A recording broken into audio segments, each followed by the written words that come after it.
All right, we're back on the death lineup. It is the NBA Finals preview. Brian and I are here, and also from the BAM, Max Lee, who is a Celtics fan. So he's going to give us the back, the all the information about the Celtics that Warriors fans will want to know. And we're just going to sit here and answer some questions. I have some questions for both guys, and I'll get my own thoughts in there as well. But we're going to have some fun with this. It won't be a super long show because Brian and I are going to have to come back tomorrow night after game one. But Max, welcome. How's it going? It's going good. Thank you for having me. So real quick, did you think before the season started that the Celtics would be sitting here in the NBA Finals? I did not. If you go back to our older episodes, Brian can attest. I thought it was kind of a bridge year for us. Mm-hmm. I thought that, with how our salary works this season and moving into next season after the Kemba Walker trade in the offseason, we were going to have enough cap to sign a near max or a max deal. So to bring in maybe another piece to help our main guys and there would be so many games in the first half of the season where I would look at them and just the team, you could tell the team wasn't meshing well. There's a lot of Jason Tatum ISO ball and Brand new coach. brand new coach Brad Stevens moving up to the front office. For me, that was a shock. I really didn't expect Brad to step down. But on top of that, also, I'm happy he at least stayed in the franchise. All Celtics fans love Brad Stevens. And so that was great. I really loved the hiring of Ime Udoka. He has a really great resume of a lot of, high level teams that he's been on as an assistant coach. And, he's played in the NBA and the G League as well. And so I thought it was a great hire. I really do like the player coach in today's NBA. And then moving forward after the trade deadline, I really like the pieces we had, and the rest is history. All right, so like I said, we're going to go through some questions here, and I'm going to get both of your feedback. And we'll start with you, Bry. If you are worried about one thing in this series, what scares you the most, either about what Boston might do or what the Warriors might not do? I think what scares me the most, what I would like to say really quick though, is there's a couple of fans who are fans of teams who are from California, and I get we got a guy named Obi who's from California but a fan of the Miami Heat. Yes. Max is from Boston, so I Okay. hope that gives him a little bit of credentials in that sense. But Course. what I'm worried about with the Celtics team, and I think I've said it on this podcast, I've said it on the BAM, they remind me of the Memphis Grizzlies, but scarier in the sense that they have a lot of guys who, wings that are pretty tall, long wingspan, can switch, versatile defenders. And when I was watching that Memphis series, the Warriors were pretty uncomfortable to try to get a good shot off. The Warriors got it done. Even with Ja Morant, the Warriors will win that series. But what I'm worried about is that, the Celtics don't really have a guy that you go and attack. The Grizzlies had Ja Morant. That was kind of our little out on a couple of games, just going and attacking Ja Morant. And you could say, okay, maybe Derek White, but Derek White's not a slouch on defense. He's pretty good on defense. So that's what worries me about the Celtics, is that they have a lot of wings, a lot of switchable wings, a lot of good defensive pieces that can make the Warriors uncomfortable. And I think I also said that, Steph, when against that Memphis series, it felt like Steph was like kind of worried he was going to get his shot blocked from the side when he go up and shoot. I think the Celtics will provide that same discomfort. And that's what I would look for, is they will make you uncomfortable, and then they don't really have someone to go at. All right, Max, so same question. What scares you the most, whether it's about something you think the Warriors are going to do or something that you think the Celtics might not be as good at this series? One thing that I think the Celtics may not be as good at is obviously just experience-wise. The Warriors have been here time and time again, sixth finals appearance in the last 8 years. So I think the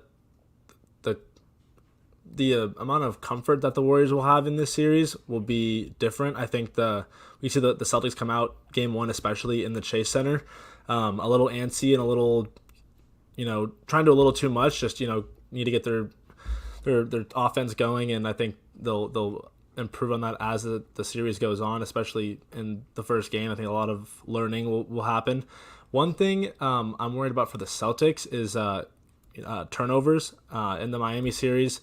Obviously, the Miami defense is great. The Warriors is even better, and just like the versatility that the Warriors defense brings. And Jason Tatum, for one, and Jaylen Brown as well, had some turnover issues in the Miami series, and I think that if the stats show it, if you look at any game in the season, it's like for most teams, if you have a high amount of turnovers, a good chance you're either going to be in a close game or losing that game. And so I think ball security and just playing our game and not getting in our own heads is most important for us. All right, so I will say on my side to sort of to kind of lean towards what Max is saying. I think turnovers are probably an issue on both sides, but then again, if they both are a little bit sloppier with the basketball, then it probably evens out a bit. For the Warriors, I was watching bits and pieces of the last 3 games. I think the player who impressed me the most and who I was just trying to think, okay, who guards this guy is Jaylen Brown. Now, Tatum is he's a little bit of Durant-y in that he can pretty much get whatever shot he wants. In so much that, people are going to be able to close out on him, but he's so tall and he's so long that it doesn't really affect his shot too much. But I was just watching Brown. I'm thinking, okay, so if Wiggins and maybe Draymond kind of lean a little bit towards Tatum, who on the Warriors is going to pick up Brown? Clay is a little slow. I think Jaylen would see Clay and probably just want to try him and go to the hole. Obviously, Steph is going to be glued to whoever the smaller guard is, whether it's Derek White or whether it's Marcus Smart. And then I started to think, okay, is this where GP2 may fit in if he's healthy? Is this where Andre could fit in late in games when you need someone to size up with Jaylen? So that's kind of an intriguing thing for me. And then if I'm the Celtics, I think the thing that I saw in that Miami series is, they're so good at getting out to the 3-point line and cutting off the 3-point line. What they leave open is a little bit of that mid-range. And also, because their bigs are so quick and their bigs close so hard, the lob is open a lot. And Miami utilized that because they have Bam Adebayo. Now, the Warriors, unless Kuminga plays or unless Wiggins gets some back cuts, they're not really an alley-oop kind of team. So I'm just going to be interested in how both teams sort of see that. Because, there's one thing, and the reason why their defense is so good is because those guys get out, but you're trying to look for pockets. Okay, where do they overextend? Oh, maybe there's a back cut of some sort. And, Horford is so smart as a defender. He and Draymond, like this is going to be like a basketball IQ, defensive IQ series. I do wonder, though, if, he is so versatile. I wonder if the Warriors, his whole mode is to just try and get him out and on different guys and in different sets. And he's kind of wasting a lot of energy because Boston only really played 7 guys for really the most important games in that series against Miami. And you could do that defensively because Miami, they're mostly a guard lineup, and they weren't going to really stretch you as much. The outside shooting wasn't fantastic. So I think all of those things are good things to think about. And I think that's also why this makes this series so smart. Like Brian and I were talking about the Mavs series, and we were like, okay, Warriors are going to do this. Then how does Jason Kidd counter? Then how is Steve Kerr counter to Jason? This is an even better version of that because both teams match up very well. So it's almost like, okay, like where are the strengths and weaknesses on each side? And that's what I'm most interested in checking out. All right. So next question. So this is to Max. What has to happen for the Celtics to win this series? Kind of like I said before, I think staying calm and playing our game. Obviously, we know what Boston brings defensively, having the number 1 defense from December, January, through the rest of the regular season. I think that our offense is where it's going to be the most important. Obviously, like I said, the Warriors are a really good defensive team. There's going to be a lot of X factors for Boston offensively. Marcus Smart and Al Horford are the ones that come to mind initially. We'll talk about X factors in a second too. To be a little more consistent. They've obviously had their big games in the playoffs, and even when they're having off nights, they're obviously still very big contributors to our team. But I think everyone's going to have to play as a team. and just take it one play at a time, and not and think of the smaller picture and what's in front of you compared to the long term. I feel like you should take it slowly. Okay, so follow up here. When the Warriors go small, that's where who's going to play 5 in that scenario? So if they go small, I mean, Horford can play some of that because he's so athletic and so smart. But do you think Robert Williams is going to play in those scenarios, and the Celtics just sort of deal with him trying to get out on guys, or do they go to like I don't know, who's your small ball 5? Is it Grant Williams? Like, how does that work? We don't play a lot of small ball. We usually have either Rob or Al in at all times. We usually have one of them in. Yeah. I don't think Rob will play in that small ball lineup, especially against the Warriors. Not that Rob couldn't handle it, but due to the meniscus injury that he's been dealing with on and off again throughout the playoffs, we saw his minutes pretty limited in the Miami series, and I'm really happy he's getting a longer rest before this Warriors series starts. But I don't think that with all the quick movement of that offense that the small ball Warriors bring, it would be beneficial to Rob because he's not 100%, and just not tiring him out too much and maybe playing him in different lineups, matching him up with Kevon Looney more when he's in. But I think it'll be Al and probably Grant at the 4. Yeah. All right, Bri. So on the flip side, what has to happen for the Warriors to win this series? I think Max said it earlier. The Warriors have been here. They know what it's like to be in the finals. And I think what we saw, what was key in that Game 7 Miami versus Boston, is that Boston was kind of giving away the lead a little bit. It felt like they weren't maybe experienced enough in the postseason in that type of game to properly close it out. And I think on the Warriors side, on the flip end of that, maybe the Warriors could not only not do that, but maybe make Boston pay more for doing that than the Heat did. Obviously, there's a lot of other things that needs to go right. Jordan Poole, he's a constant character on this show where if he's having a bad game, we talk about him like he's just struck out in Little League for the 4th time in a row and just slouching his shoulders and walking slowly back to the dugout. Klay Thompson, he's been great lately, but I'd love for more good Klay performances than bad, obviously. And the thing is with Klay, I feel like when they're bad, they're pretty bad, but when they're good, they're like would you rather have good Klay for 5 out of the 7 games, or would you rather have great Klay for like 3 out of the 7 games if it goes 7?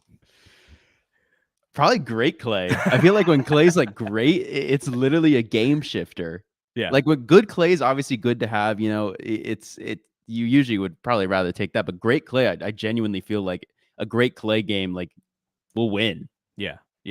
So I think, and this is sort of a mix of both points here.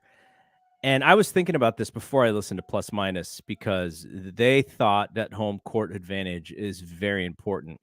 And sort of what Max said, where these young Celtics have never been on this stage before, though. Al has played in some big games, and Tatum too. Like, you guys have been in the conference finals before, but this is a little bit of a different thing. And there's so much hoopla and there's so much publicity and visibility that it almost kind of overtakes what the goal is, especially early on.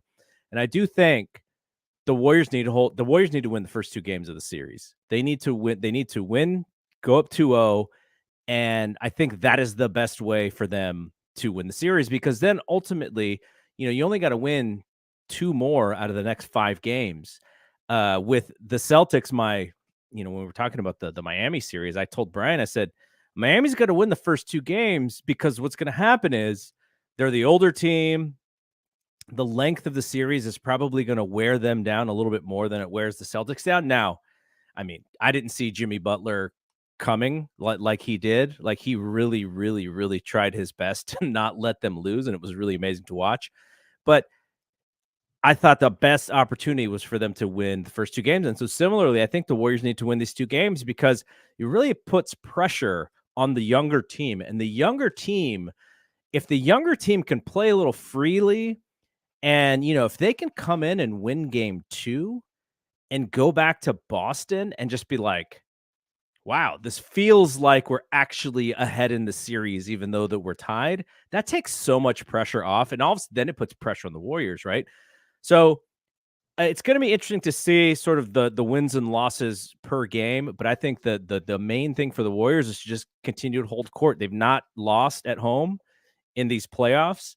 I know Boston. There was some sort of back and forth in the end of that Miami series where they lost at home, then Miami lost at home, and they were able to close out, which shows that they know how to do that as well, right? They're not afraid to go into San Francisco in a game 7 and have to win the game 7 because they just did it in Miami. Even though, man, it got a little tight there in the end. They were. I imagine as a Boston fan, you were biting your nails or doing whatever you were doing as you saw Jimmy pull up and shoot that line drive 3. That 3 is that game alone was probably one of the most stressful games I've watched in a long time. I watched almost all the Celtics regular season games. I watched every playoff game, and I've been watching them since I was a little kid. And that game was on the level of, I want to say, like the 2010 Finals Game 7 when Ron Artest hit that 3. That was probably the saddest Celtics game I've ever experienced. And so when the deja vu almost came back and Jimmy pulled up for 3, and although there was backlash on that 3 that he took, and obviously he hasn't shot the best from 3, he made the same exact shot in transition, pulling up like he did in the first half. And so, you got to trust your best player with that shot. And if he took it, no NBA player takes a shot thinking they're going to miss it. And so when he pulled up, and, obviously he's had some really big moments in this series, my heart sank for a second and he missed. And then I ran around the house and celebrated, and I was in joy. So when he shot it, I almost wonder if someone asks him and he's being honest, he kind of was in between going to the hole and shooting it because he didn't get his feet sort of set. He kind of like was leaning a little bit and one foot was ahead of the other one. So I wonder if he was in between deciding, and he was waiting for Al. He's like, okay, what is Al going to do? And Al just stayed home. He stayed tall and he stayed home. So Jimmy was like, and then I got to shoot it because I've already stopped. So that was an interesting thing. And again, that's what I'm talking about. Al is so smart of a player because he could have gone out on Jimmy and then Jimmy would have gone to the hole, or he could have dropped back and then Jimmy has a nice and easy 3, and then he's still going to try to close out. But he like Jimmy's feet were kind of messed up too at the same time. So I thought that was more about Al than it was about being a bad shot. All right. I mentioned this earlier. X factor. So the definition of an X factor is like someone who's kind of a little bit unpredictable, who's like a really big part of why the team is going to win. So, Bri, we'll start with you. Who is going to be the X factor for the Warriors if they are to succeed in this series? Who's going to step up? And it might not be somebody that we think generally will step up. We were talking about this a little bit yesterday, and I genuinely was stuck between 5 people. I think I was stuck between 4, but now I feel like there's a couple others, like a healthy Gary Payton can make a difference. Or I was thinking Clay and Poole, or Poole and Wiggins, or combination of Poole and Looney. It's just those 4. I'm just thinking was Looney's amazing. I think Looney and Wiggins are either the highest rebounders in the playoffs. They have the highest count of rebounds in the playoffs, or it's offensive rebounds. You know what it is? Is it offensive or total?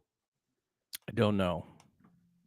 Anyway, but can that sustain itself against a team like the Celtics, who basically start 2 centers, Right. I think that would be big. And I'm sorry, I'm not really giving you a straight answer because I don't totally know. If I guess I'll just go with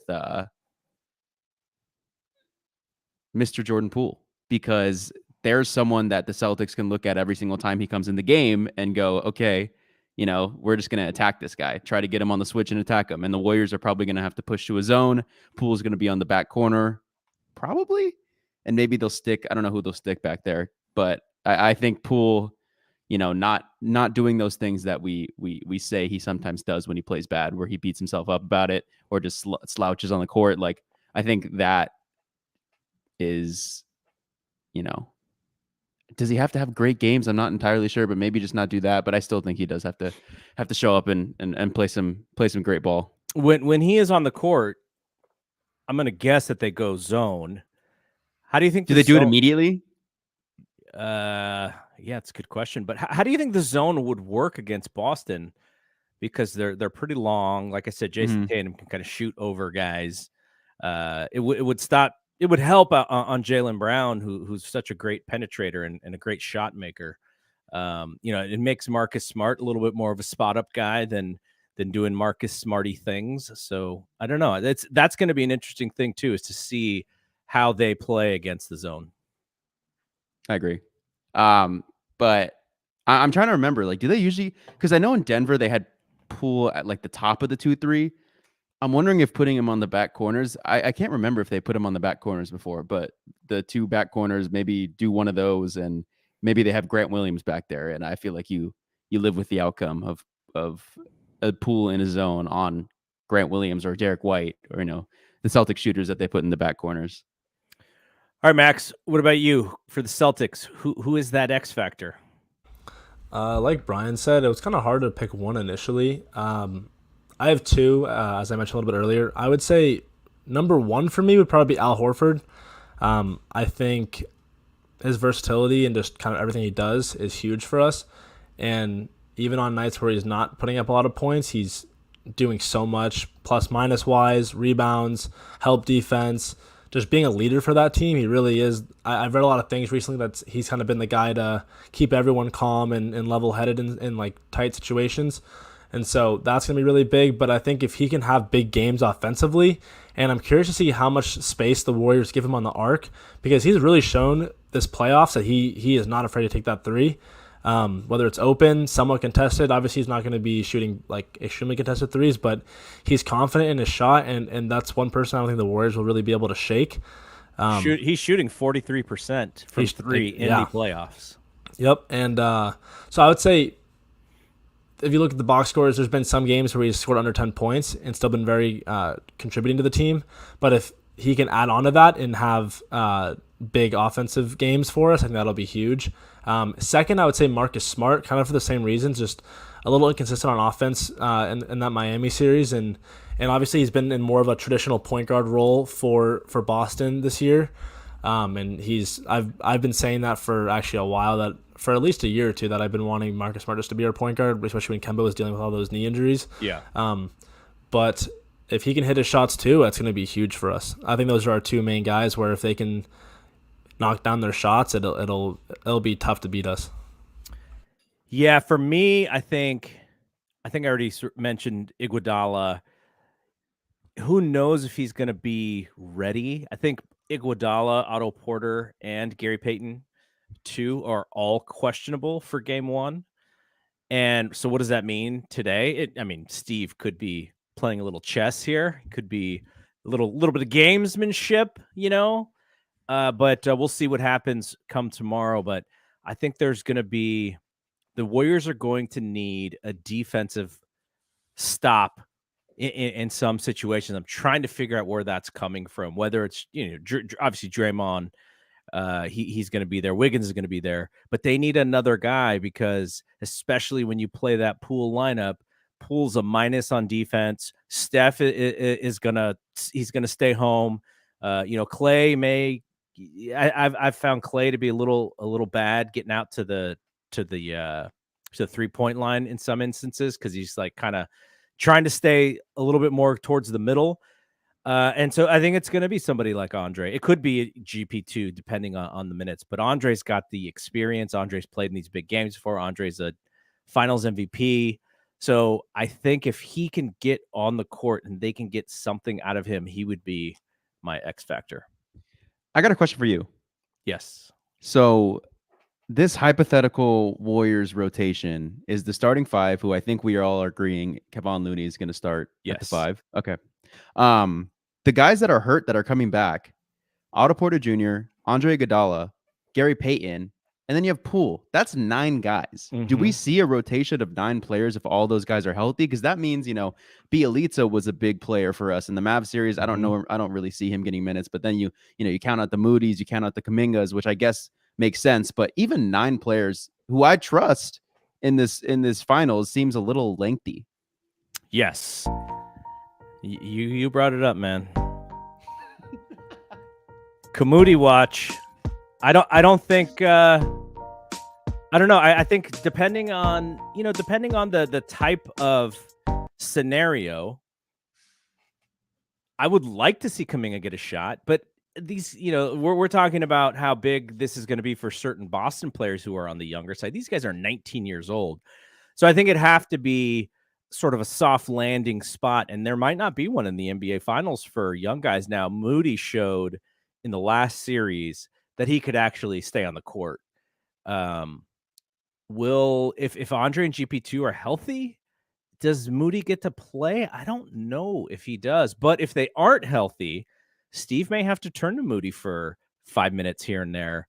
And if Otto doesn't play, that could open up some opportunity for Kuminga, but we saw he went to Bielitsa instead in that game 5, and Bielitsa played well. He was a positive on the court. He was a +3 or whatever in that game. So yeah, that's what I'm talking about, though. That's why this series is gonna be so interesting, because the Warriors take a piece off the board, Boston figures out a way to take a piece off the Warriors board. Like, that's going to be what the series is. And I think, that's what's going to make it fun. Now, if everything is even, do you lean on the youth or do you lean on the experience? I think that is an interesting thought, because, the experience, they'll gain game experience by the time it's game 6 or game 7, right? They should be okay with how the series ends. But then, we saw game 7, 2016, both the Warriors and the Mavs couldn't make a shot like the last 5 minutes of the game. The series is so tense. So even, it's going to be very interesting to see what you would lean a little bit more towards when it comes to what is the thing that maybe could lean the series towards the Warriors, or maybe lean it back towards Boston. Max, if you see Damian Lee touch the court, just know that something went wrong. Something went massively wrong. Yeah, you were mentioning that in our episode, Brian, and it's funny because you asked that. I thought the same question. I was gonna ask him, how many players do you think deep the Warriors go? Because for Boston, I don't think we go more than 8. As you said in the Miami, I think Pritchard does get some run. I do. I think he's shown to really gain a lot of confidence this playoffs, and telling defenders that they're small and hitting, contested threes. And I've always been a big Pritchard fan, and Brian can attest. We've seen him put some big numbers up against our college basketball team, and so we've seen him play for a while, and finally seeing him get some run and seeing that Ime Udoka can trust him in bigger situations is awesome. I wouldn't think we go past 8 players. Aaron Nesmith got some run in that Miami series. Same thing for you guys. If Aaron Nesmith plays, I think something's going wrong. Okay. What about Tice? He doesn't play. I don't think Tice gets much run either. I think that only way I could see him getting run is if Rob's out for a game, because I like I said, or I don't know if I mentioned this, but Ime Udoka said that for the rest of the playoffs, Rob Williams is day to day. It just depends on how his knee reacts. And so if Rob's out, yeah, we will see Tice. And I trust Tice in the games. I just think that obviously you gotta play your main guys more and just be confident in who you have on the floor. But I don't think we go past 8, and I'd be surprised if you guys went. You guys are a little more. I'm a little more curious on how many players you guys play compared to Boston, because I feel like we've been pretty consistent with it, and you guys have done a little more experimenting in the playoffs. They're definitely playing Steph, Clay, Jordan Poole, Wiggins, Draymond, Kavan, and if Otto's healthy, Otto's 6th or 7th guy off the bench, and if GP's healthy, he's 7th or 8th guy off the bench. So they're at least playing. Can you not 8 guys. Play a healthy Iguodala though? The guy who has helped them for 4 finals before then was basically signed for the playoffs. If he's healthy and good to go, Does he get a DMP? No, I don't think he does. If he's ready to go, he plays. So that would be 9. That would be 9 guys. Now, That's a lot. It changes if Gary isn't ready or if Otto isn't ready. Then maybe they do shorten the rotation. But then again, what that means is Damian Lee plays, and he's going to get a hard, 5 minutes unless he plays himself off the court like he did in the last series. JTA will only play garbage time. Bielitsa, I think, will only play if Otto isn't healthy. And look, Otto, he may, even if he's healthy at the beginning, the guy hurt both feet during the playoffs. Like, who hurts both feet? It's because he does so much offensive rebounding where he just tries to jump as high as he can. He probably lands hard on the foot or something. Like, I've done it, but yeah, I'm not an NBA player. So yeah, this is going to be so interesting. All right, we're gonna give our prediction here in a second, but I want to know. I'm gonna give you guys a little trivia here. Who do you think leads both teams in the playoffs in PER? Is it easy? Is this a multiple choice or just an open question? No. Who if you've watched both teams, you've watched all the series for your team. When it comes to PER, that statistic, who do you think out of both teams leads in PER? Otto Porter Jr. Otto Porter Jr.'s PER is half of the leaders. My guess is going to be Jaylen Brown. All right, so Jaylen Brown's PER is 14.73 for the playoffs. Jason Tatum's PER is 16 for the playoffs. Rob Williams' PER, 17.73 for the playoffs, though he has less minutes, of course. And for the Warriors, it goes Jordan Poole, 15.96. And then Steph Curry, 18.93. So Steph Curry leads both teams. It was an easy PER.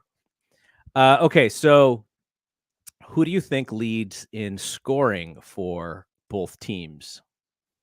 I would say it's a Tatum or Curry question. Yeah, right? I would total say, points or just points per game? Points per game. I would say Tatum. Tatum has played 2 more games.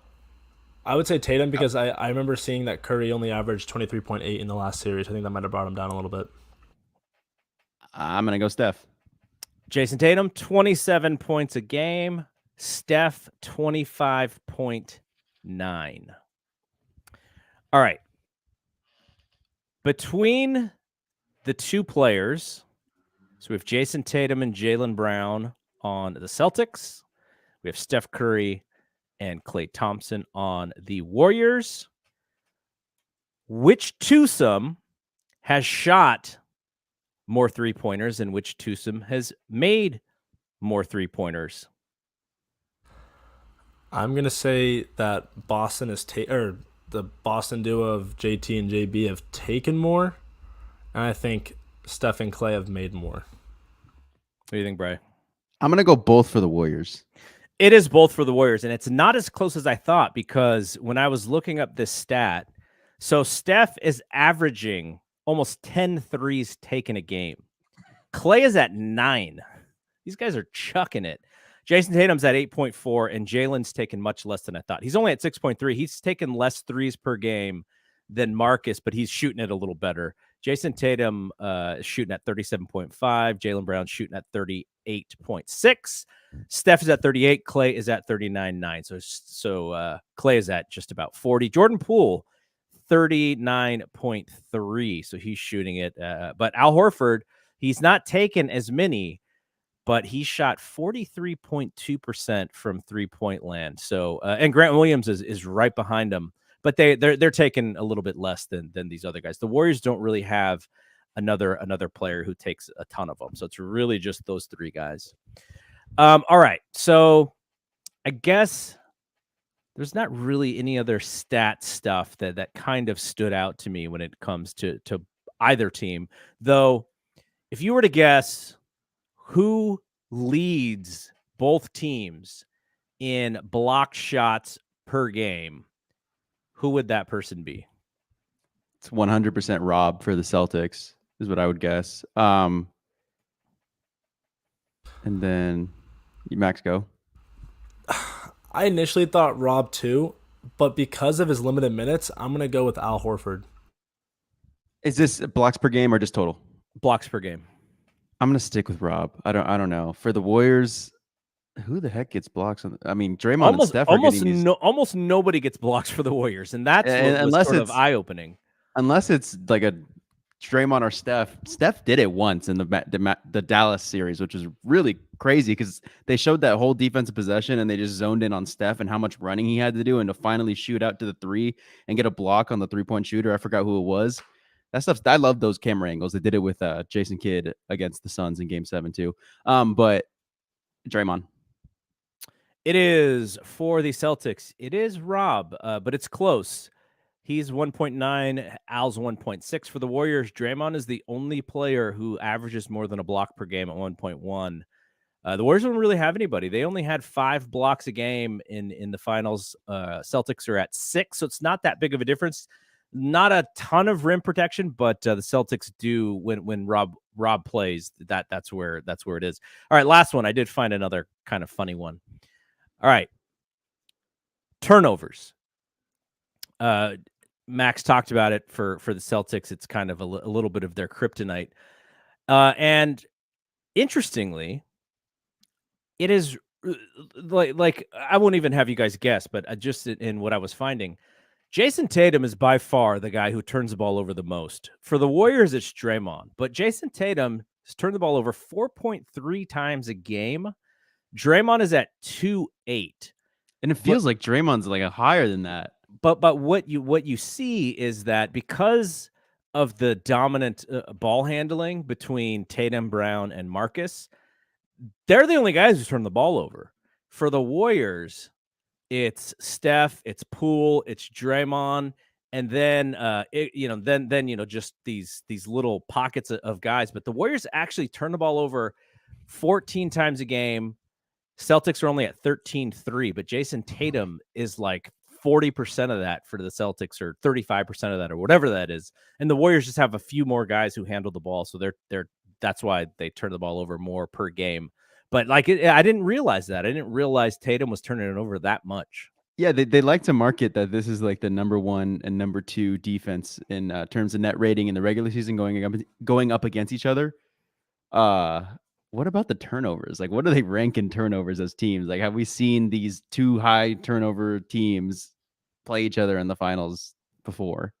Because that to me is like what I thought when both of these teams got to the finals. The Warriors turn the ball over a lot.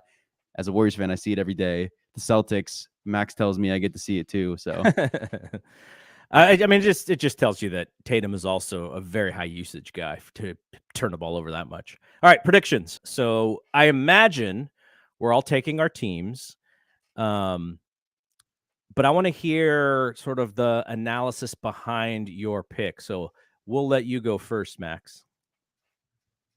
Yeah. So I'm picking the Celtics in 7.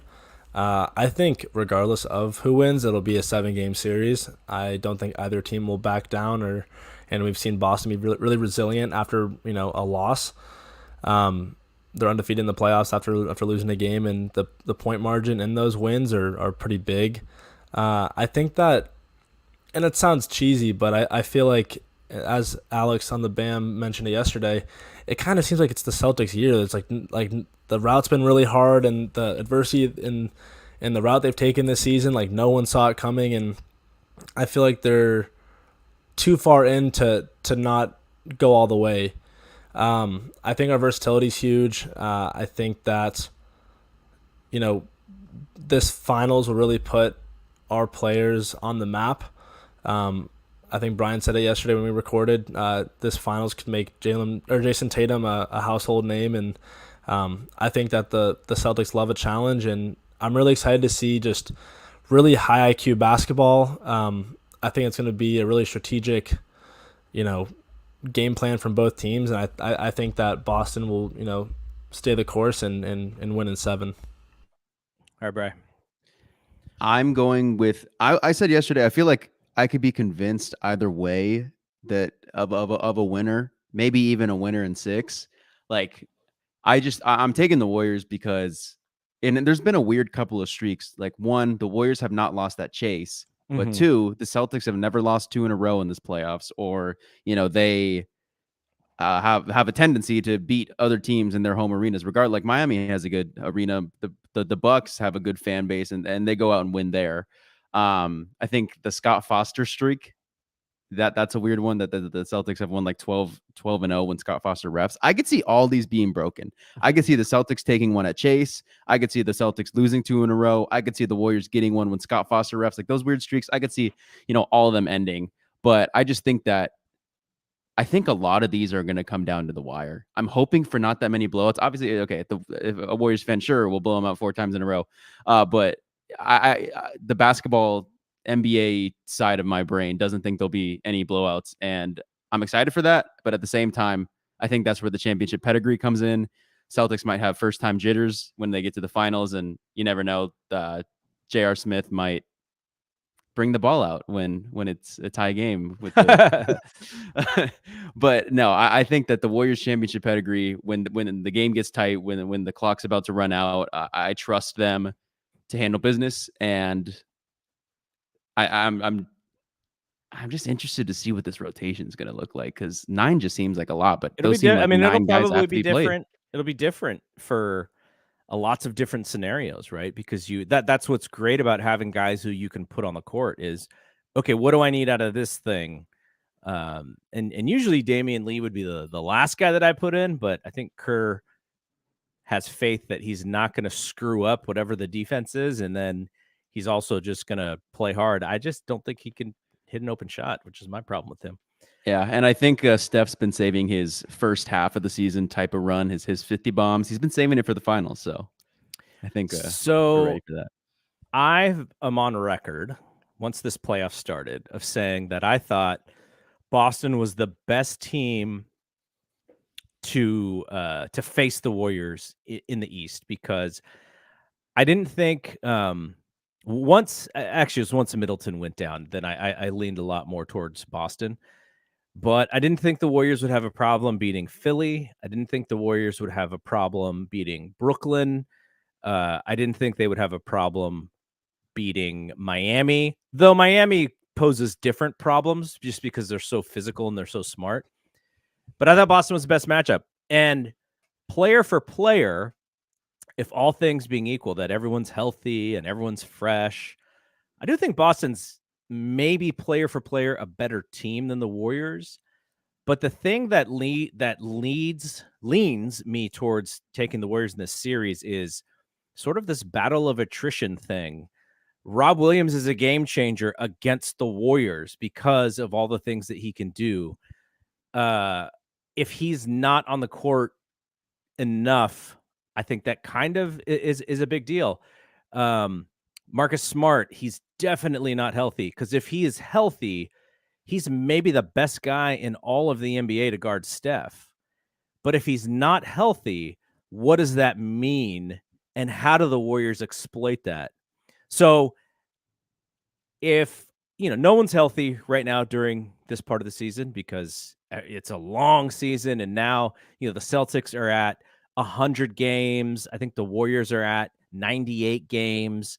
And so you're getting into that extended season, and it's going to come down to, who can be at their best at this time of the season. And I think that leans a little bit towards the Warriors, but I mean, I'm all for what we're going to see, because the Warriors, they've had 3 fairly easy finals wins, and then the 2 that they lost, it was that battle of attrition, and both times it was big time injuries that affected them. So that's the part that I think may help them in this situation. But then again, somebody can get hurt in game 1 and it changes the trajectory. So predicting is, we're sort of predicting with the idea that these are all the guys who are going to play. But I told Brian this after beating Memphis. My fear with Memphis was that they beat the Warriors, and then all of a sudden they get the confidence and they just take it to the next level. The Warriors did the same. It was the same thing with Dallas. Could Luka take them down and then sort of go to that next level? And they took care of business in both of those series. Now, can they do it again? Because I think Boston is that team who could be ready to go to that next level. And if they are able to beat the Warriors in this series, I think you're looking at multiple finals appearances for Boston, because it's sort of, it takes that little thing, that little confidence, whatever it is, to say that you've done it before. So I think the Warriors might be able to hold that off, but I also think, this is kind of interesting to think about.